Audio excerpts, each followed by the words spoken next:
Welcome to Thrive in Design, a podcast about making money in beautiful interiors as it relates to product-based businesses in the interior design industry. Each week, we'll discuss innovative strategies on how to approach product development and design sales in a shifting market. I'm your host, Nicole Lachey Ben.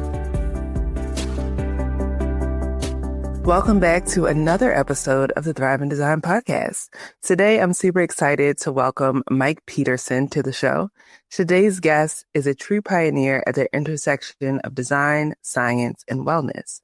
With nearly a decade as a publisher at Luxe Magazine, Mike Peterson helped catapult the brand into national recognition, building deep connections across luxury design firms, design centers, and the broader interior design community. But Mike's journey didn't stop at elevating design aesthetics. He took it a step further. As the founder of Science and Design, Mike is now leading a powerful movement, one that educates designers on how their work directly impacts human health. Through the lens of neuroaesthetics and biophilia, Mike is reshaping how we think about beauty, healing, and the spaces we live in. He's a sought-after keynote speaker, sharing his experience at some of the industry's most prestigious stages, from High Point Market and the Dallas Market Center to ADAC and National ASID and IFDA events. Mike's message is simple but profound. Design isn't just about how a space looks. It's about how it makes us feel, function, and thrive. Please welcome to the podcast, Mike Peterson.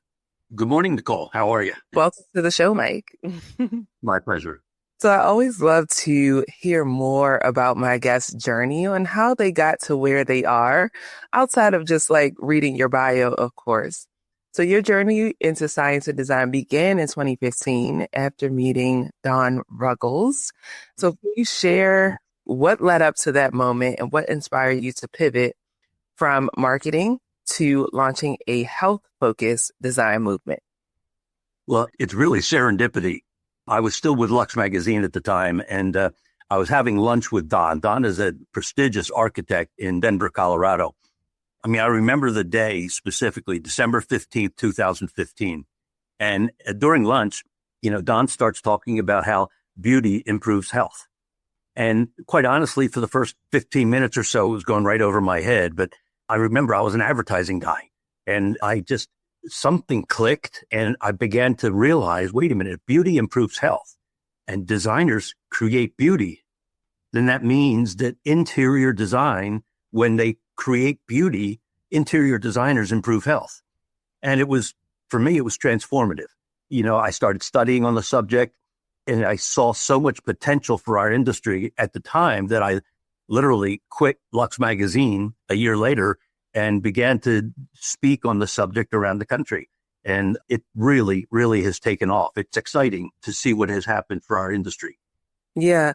And it's very interesting because the topics, especially in terms of like biophilia, sustainability, and all of those things, have been around for a while and kind of just been like in the backdrop. They might have been buzzwords in our industry, or they might be important on certain types of projects, maybe healthcare, because biophilia leads to so much healing benefits in the healthcare environment.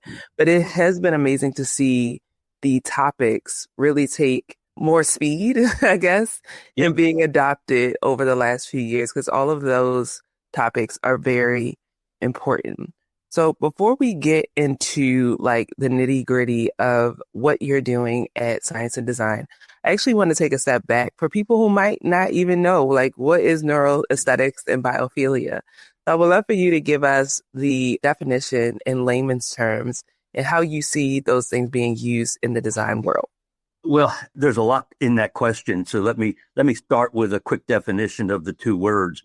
Neuroaesthetics essentially is the convergence of science and design. And let's break down the word neuroaesthetics. Neuro being the physiological and the brain, and aesthetics, of course, being beauty, nature, and fine design.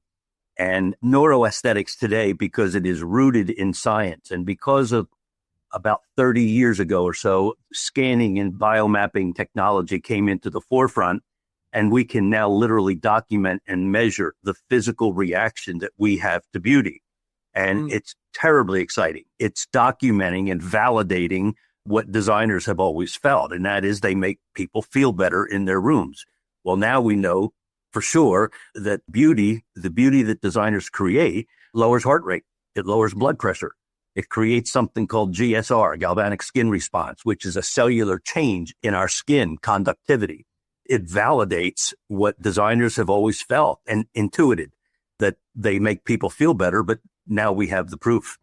Now, on the other hand, biophilia, in my mind, is a subsegment of neuroaesthetics. And biophilia is because we are nature. Biophilia is essentially love of nature, and biophilic design is bringing nature into the home and allowing us to connect with our innate fundamental need that we have for nature. And it's pretty important. And it's becoming the darling of the design industry today. Yeah. And especially when it comes to measuring, it's interesting because in our last episode, we actually talked about a lot of different tools that can measure different aspects of people and how they interact in a space. Mm-hmm. And now in this episode, the topic of measuring also comes into play with neuroaesthetics.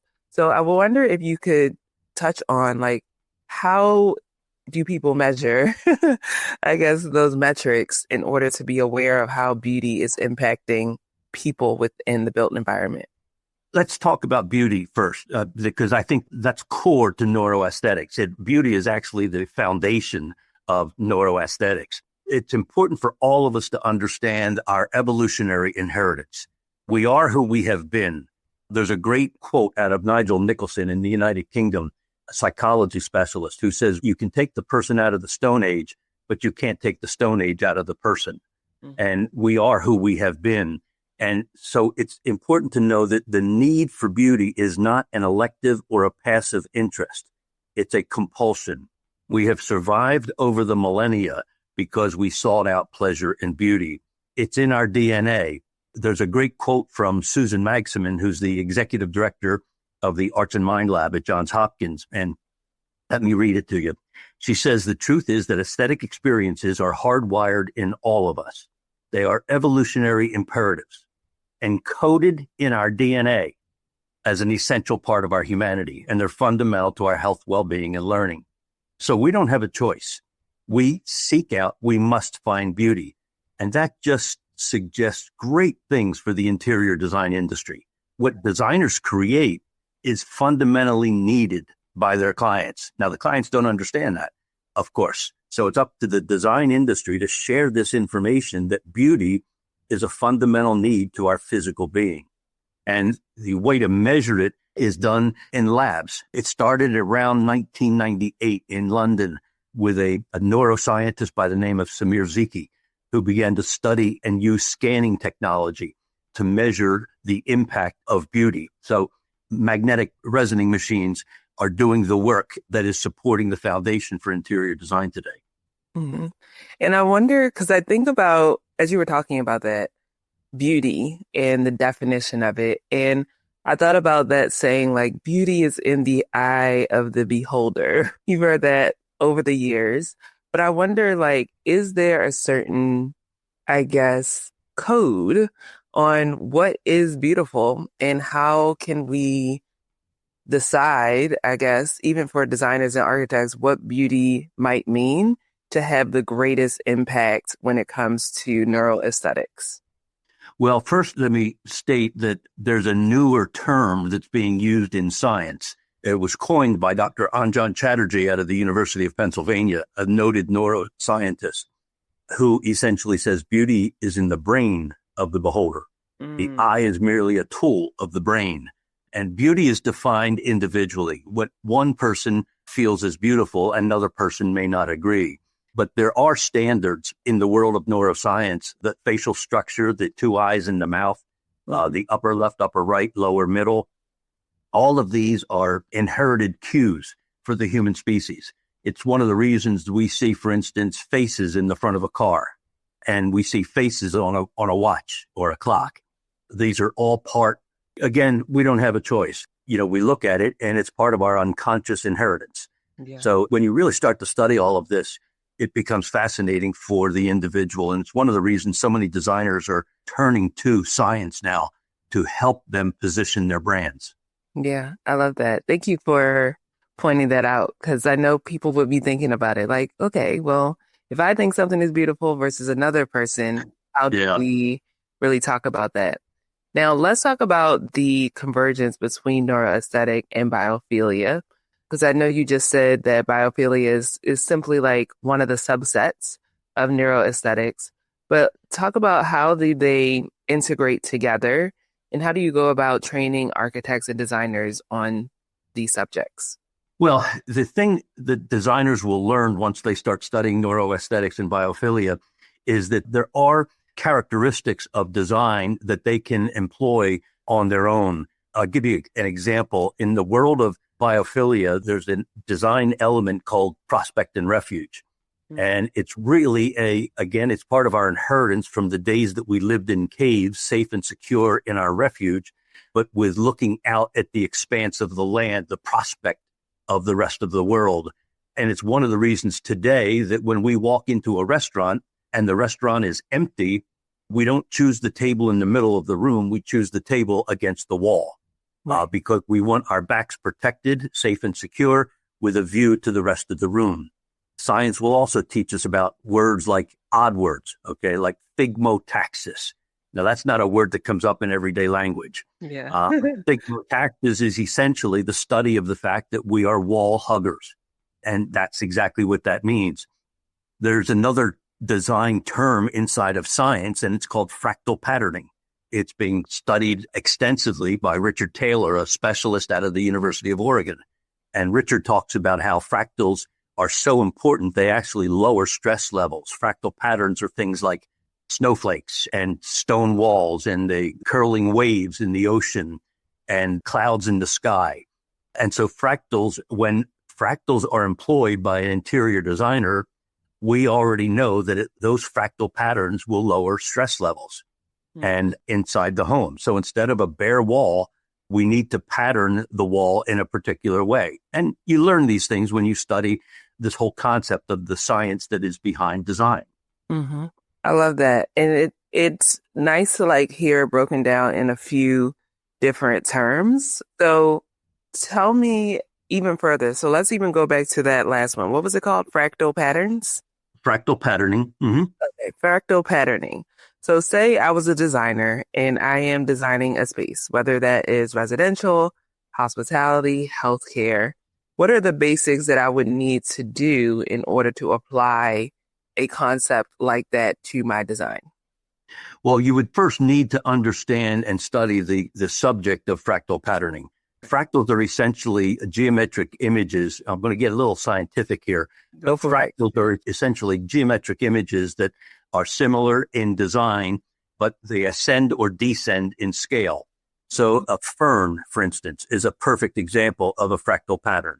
That, the tip of the little nodule at the end of the fern is the same as at the base, but there are many more of them at the base. And so you would need to study and understand. And by the way, there's some excellent works by Terrapin Bright Green out of Washington, D.C. It's a consulting firm that specializes in biophilic design, and fractals are an important part of what they do. So there's actually an article that they have on their website called Working with Fractals. So go to Terrapin, Terrapin, Bright Green, and look up their articles, and you'll see the article on working with fractals. It's funny, fractals now have been measured to have the highest aesthetic value of all of the design elements that we have in our toolkit. And if you compare that to what Susan Magsamen just said about our incredible need for aesthetic experiences, the best way to satiate that thirst for aesthetics is through fractal beauty. And again, it can help guide the design process once you understand how to use fractals in your design. Yeah, I love that. And there's so many different aspects of this. I'm learning a lot just listening to you over the last few minutes. But tell us what you do at Science and Design to actually like make this information consumable for the designer that wants to start learning about neuroaesthetics and biophilia and apply it to their design process. Well, it's funny because I started this process again back in the 2015, 2016. And what I've begun to do is work with Johns Hopkins and the Mayo Clinic, University of Pennsylvania, and some of the other academics and scholars. I have them as guests for seminars and symposiums. I learn from them and try and, they're the guys that are using the 6 and 7 syllable words, and what I try and do is make it a little more comprehensible for the design industry.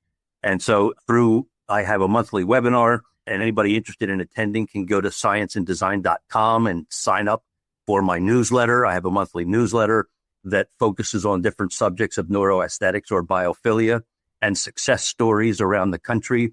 We have a certification program at Science and Design. And so what I'm just trying to do is educate the interior design world and architects on the enhanced value proposition that they have that they're not taking credit for.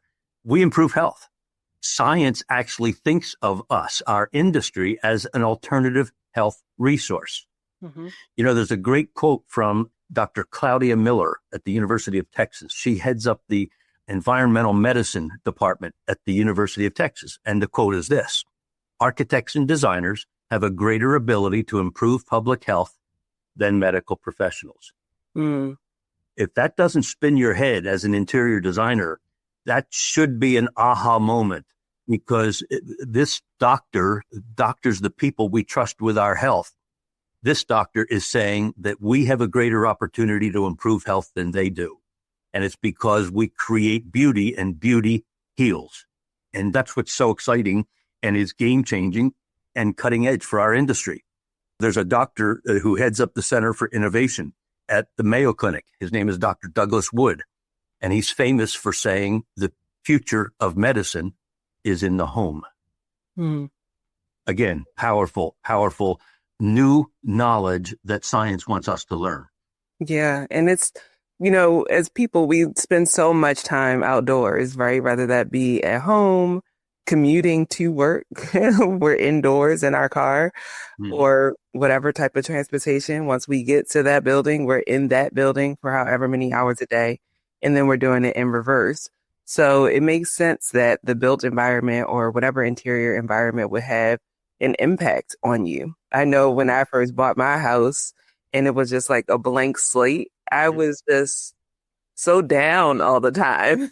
Mm-hmm. It didn't have any, other than the white walls and the gray wood floors, it really didn't have any warmth or design aesthetic that really spoke to me or inspired me. So I know for me, even if I've lived somewhere for just a year, it's very important for me to make that space beautiful so that I can feel comfortable and inspired to do whatever it is that I'm doing, whether that be cooking or working or creating new things within my business.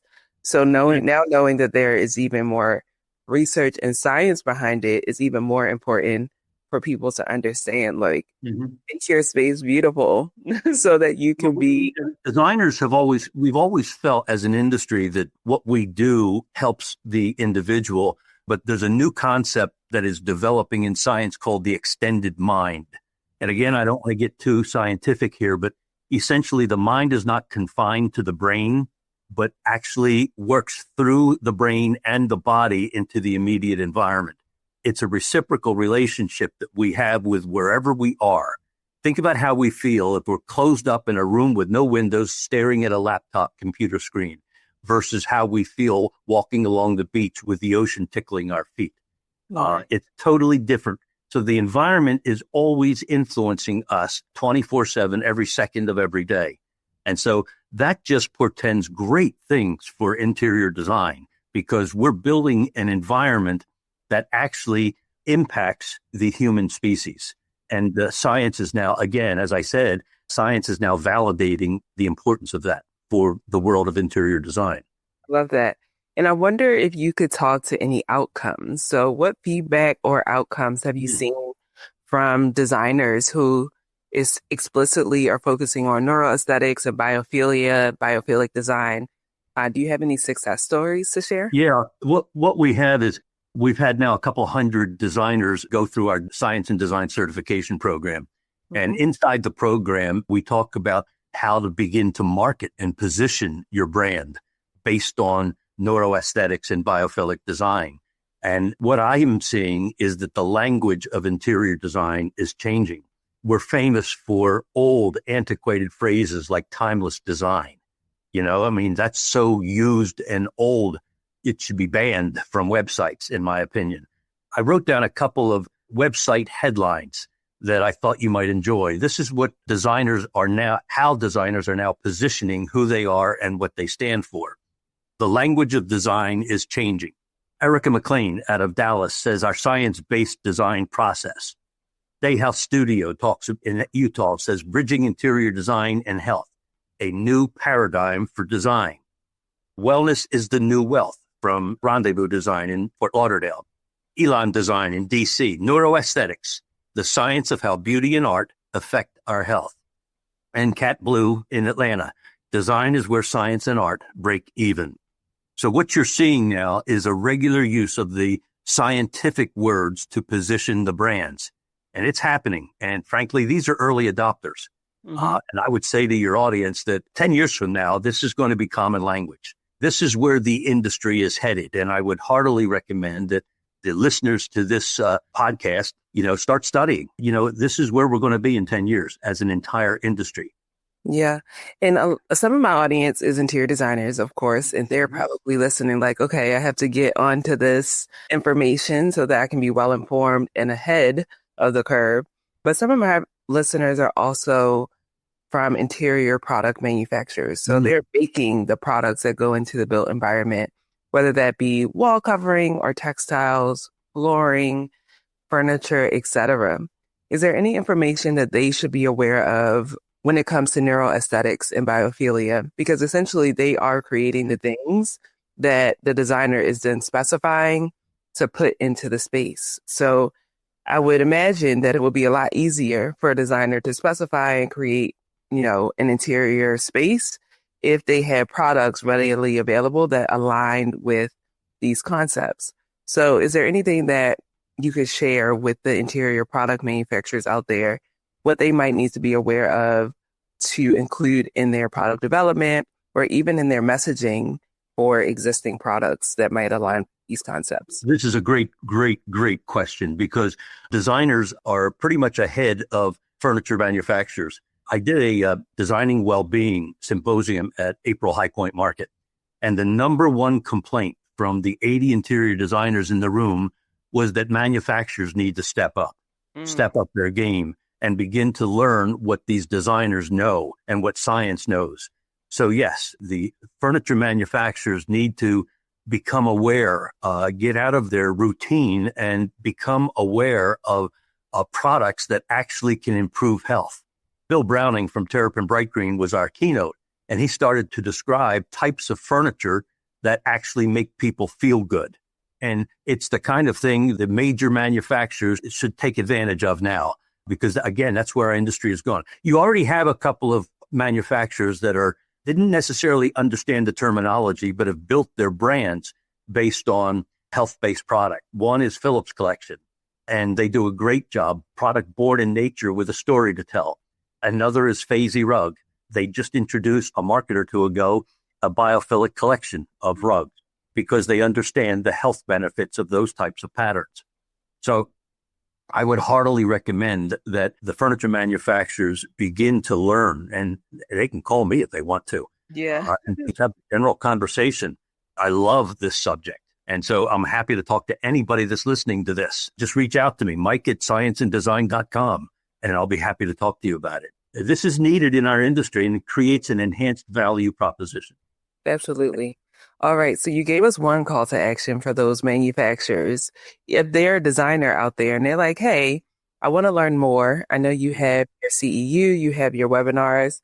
What is the first step that you want someone to take in order to start learning this information from science and design? Well, there are several publications and several books that I would recommend, and write these down if you're listening and if you're interested. The first book is a book by Don Ruggles called Beauty, Neuroscience, and Architecture. It's a great primer to the subject matter. It's academic, but Don writes in a very friendly voice, and so you'll enjoy reading it. You can also go on to any of your streaming platforms. Don also is the executive producer of Built Beautiful, a 1-hour film documentary on the subject of neuroaesthetics and biophilia. There's a second book called Cognitive Architecture by Ann Sussman, a professor of cognitive architecture at Boston Architectural College. Another book, Constructing Health by Ty Farrow. He's an architect out of Toronto, world-renowned speaker. I think he's in Barcelona right now, and he's going to Singapore in a couple of weeks. He's generally the new head of this whole extended mind and neuroaesthetic movement. Another book by Sarah Ferguson called Mind in Architecture. In addition to the books, I would heartily recommend that you go to my website, sign up for our newsletter. Our newsletter promotes our monthly webinars. And I must say, by the way, that 7 years ago, I was talking, when I would speak to groups, I would talk to 15 or 20 people. Last week, I was in California. I keynoted a special group of designing well-being, and there were 220 different professionals in the room from all different associations. Our webinar, my first webinar in June, we had 276 registrants. So sign up for our newsletters. And the other thing is, take a look at the Science and Design Certification Program. Designers are changing their business. They're changing their platforms because of the certification program. You can find it on the scienceanddesign.com website. Awesome. Well, I'm super excited about everybody getting plugged in with all of the resources that you have and all of the resources that you shared, both books and documentaries. Before we go, I would love to hear more about the Science and Design Summit. What are your goals for that summit? Well, the Science and Design Summit is a series of summits or symposiums that I have conducted around the country, where we'll bring in many of our faculty members from the certification program so that designers will hear not just from other designers, but they'll hear from the real scholars, the real academics. And so, it's usually 6 different seminars in one day. And we did it coming out of the pandemic. So we did some of them online, some of them in person. I've moved the summit process to doing events at High Point Market and Las Vegas Market, along with a panel of designers, helping other designers realize their new role as an alternative health resource, which is what science says. I love the idea of these day-long symposiums because we really get a chance to dive deep into the subject matter. And we always have a special keynote. I mentioned Bill Browning from the April symposium. We have another symposium planned for October market. I can't announce the keynote yet. She has agreed to be my keynote, but it'll be October 24th.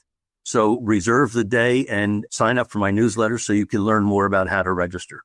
Awesome. Well, I'm excited to see all of those things come to fruition. I love the concept of summits. The Urban Design has some things up our sleeve when it comes to summits as well for interior product manufacturers and how they can be more strategic in our industry as well. Mm-hmm. So, Mike, if there's any other information that you didn't share, now is the time, and give us any last call to actions that you want our audience to hear. That's great. A great question. Yeah. One of the things that has come out of all of the summits and symposiums is designers will say to me, I wish I had known all this 20 years ago. And it got me thinking towards the end of last year that, wait a minute, that's a great idea. Why don't I build a new division of science and design? And so what I did was start up a university division. And so I have been speaking now to design schools and universities around the country. In the last 6 months, I spoke at Michigan State University, at Savannah College of Art and Design, Western Carolina. Syracuse University just reached out to me and wants me to come up and speak in Syracuse in the fall. The same with Thomas Jefferson University in Philadelphia. I'll be speaking there in the fall. The point is, if any of your audience members are connected to any universities or design schools, please make an introduction. I would love to get this word out. That's my mission in life today. It gives me great personal reward to help the students and to help designers realize a value that they only intuit right now, but science confirms this enhanced value. So please do that. This has been great, Nicole. I very much appreciate you helping get the word out.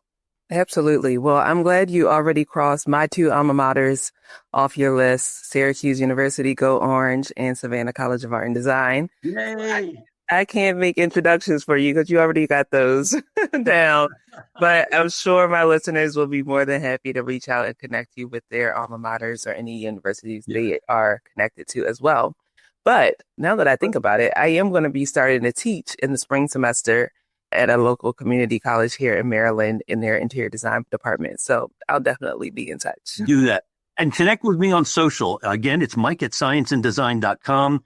On LinkedIn, it's Science and Design, Mike Peterson, founder. And on Instagram, it's Science and Design Official, underscored in between the words. Awesome. Well, thank you so much for being a guest on the show.